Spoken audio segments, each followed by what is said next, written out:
15 तारीख को आप कहाँ थे और आप रिया चक्रवर्ती से कैसे मिले?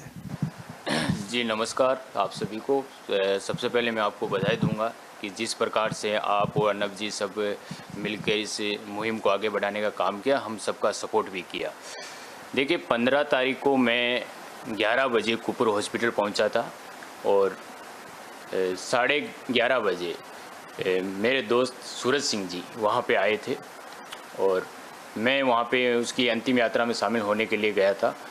और थोड़ी देर बाद में सूरज सिंह जी मुझे कहते हैं कि सुरजीत सिंह जी, रिया चक्रवर्ती यहाँ पे आने वाली है और आप थोड़ी सी हेल्प कीजिए। मैंने कहा बताइए क्या हेल्प करनी है।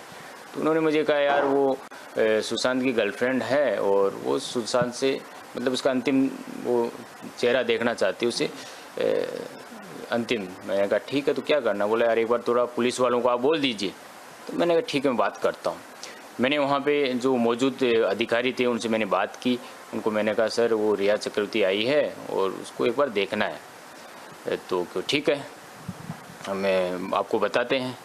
10-15 मिनट बाद में रिया चक्रवर्ती और मैं दोनों गए थे। रिया चक्रवर्ती के साथ उसका भाई भी था और उसकी मदर भी थी और एक और सदस्य थे, शायद उनके फादर होंगे या कोई अननोन होंगे, मुझे पता नहीं। तो मैं खुद रिया चक्रवर्ती को अपने हाथ से पकड़ के उसको अंदर लेके गया हूँ मोर्चरी में जहाँ पे सुशांत का शव रखा गया था। और मैंने खुद बॉडी से वो वाइट पर्दा मैंने हटाया है और मैंने खुद देखा है उसको, सुशांत को। किसी बॉडी पूरी फुल्ली हुई बॉडी थी, सूजन था पूरी बॉडी के अंदर। ये गले में जो था वो मुझे डाउट उसी टाइम में हो गया था। और जैसे ही मैंने पर्दा हटाया मतलब रिया चक्रवर्ती का रिएक्ट ये था कि वो उसकी चेस्ट पे यहाँ हाथ रख के बोलती है सॉरी बाबू। तो मैंने कहा यार ये बंदी सॉरी क्यों बोल रही है यहाँ पे, या तो उसने कुछ गलत किया है तो माफ़ी मांगने आई है कि यहाँ पे भाई कि ठीक है तू तो इस दुनिया से चला गया, चलो तेरी आखिरी वक्त में मैं ये अंतिम यात्रा में आके तेरे से माफ़ी तो मांग लो कि मैंने जो क्राइम जो कर दिया, मुझे ऐसा लगा। तो उसके बाद में फिर मैंने ठीक है वो रोने लग गई तो मैंने उसे वो पकड़ के बाहर लेके गया। तो उसकी मदर ने भी कहा कि नहीं हम भी जाके अंदर देखेंगे। उसके भाई ने भी बोला था हम जाके देखेंगे।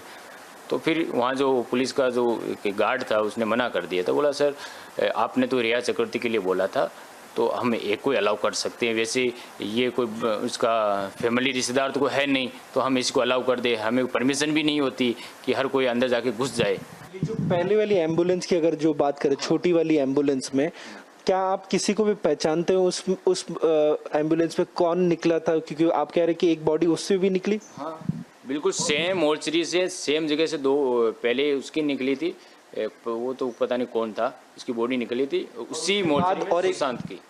और उसके बाद सुशांत की बॉडी को लेके आएगा दूसरी एम्बुलेंस बाद में निकली थी। तो वो निकली थी तो संदीप सिंह वो आया बड़ी एम्बुलेंस लेके आके वहाँ खड़ा हुआ था। संदीप सिंह कौन से एम्बुलेंस में था? सुशांत सिंह राजपूत के एम्बुलेंस में था या किसी और एम्बुलेंस? सुशांत की एम्बुलेंस में।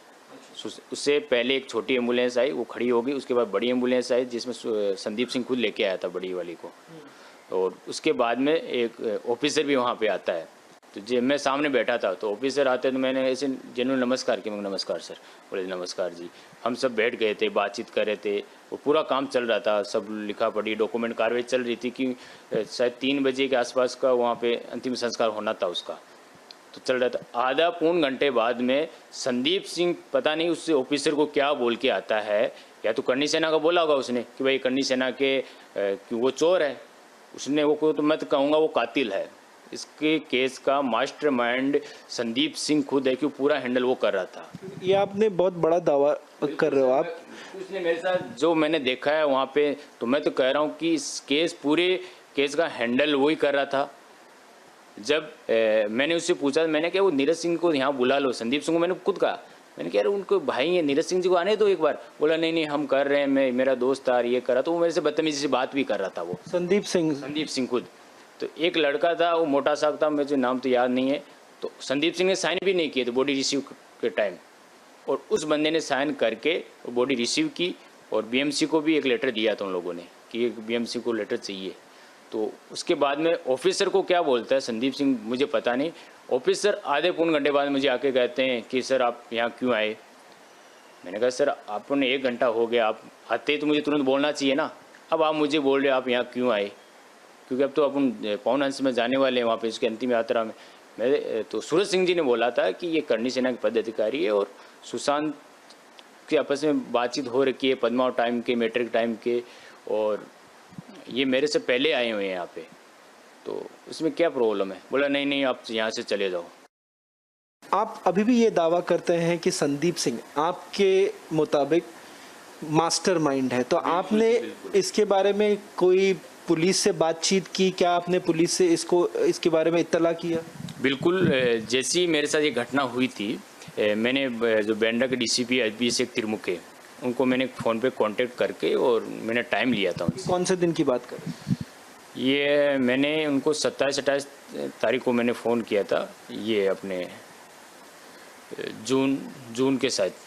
फिर मेरे जाना नहीं हुआ था। फिर 31 जुलाई को मैंने उनको बोला, नहीं 31 सितंबर को मैंने उनको बोला था कि सर मुझे मिलना है। तो हम गए वहाँ पे और मैंने उनको बताया कि सर मैं कुछ हेल्प कर सकता हूँ इसमें। बोला क्या? मैंने कहा देखो, आपको कहीं लगता है कि संदीप सिंह बार बार ये कह रहा है कि सीबीआई जांच नहीं होनी चाहिए, फलाना ढिमका, वो बोलता रहता है। एक दोस्त बताता अपने आप को, वो अपने दोस्त की सीबीआई जांच के लिए क्यों मना कर रहा है, और मुझे डाउट हो रहा है इसमें। बोला क्या? मैंने कहा सर ये जो घटना है मैंने उनको बता दी थी। तो उन्होंने बोला मुझे एक लिखित में दे दो, मैं संदीप सिंह को यहाँ बुलाता हूँ। मैंने लिखित में दिया, वहाँ पर कोई कार्रवाई नहीं हुई। मैंने 2-3 बार फ़ोन भी किया उनको, कोई जवाब नहीं आया मेरे पास। मैं खुद पर्सनली वहाँ जाके आया हूँ पुलिस स्टेशन, डीसीपी साहब वहाँ थे नहीं। तो वहाँ के जो नीचे थे उनके अधिकारी, उन्होंने बोला साहब बिजी हैं, नहीं आएंगे, आप चले जाओ। मैंने फ़ोन किया, उन्होंने कोई रिसीव नहीं किया। उसके बाद मैंने कहा ठीक है, क्योंकि कहीं ना कहीं मुंबई पुलिस इस मैटर को दबाना तो चाह रही है, कि अगर वो दबाना नहीं चाहती तो कब का खुलासा हो जाता। और इसमें मैं ये कह रहा हूँ, संदीप सिंह 1 नंबर मास्टरमाइंड है, पूरा इंचार्ज वो है। अगर सीबीआई संदीप सिंह को अरेस्ट करती है, पकड़ती है, तो पूरा खुलासा वो खुद ही कर देगा।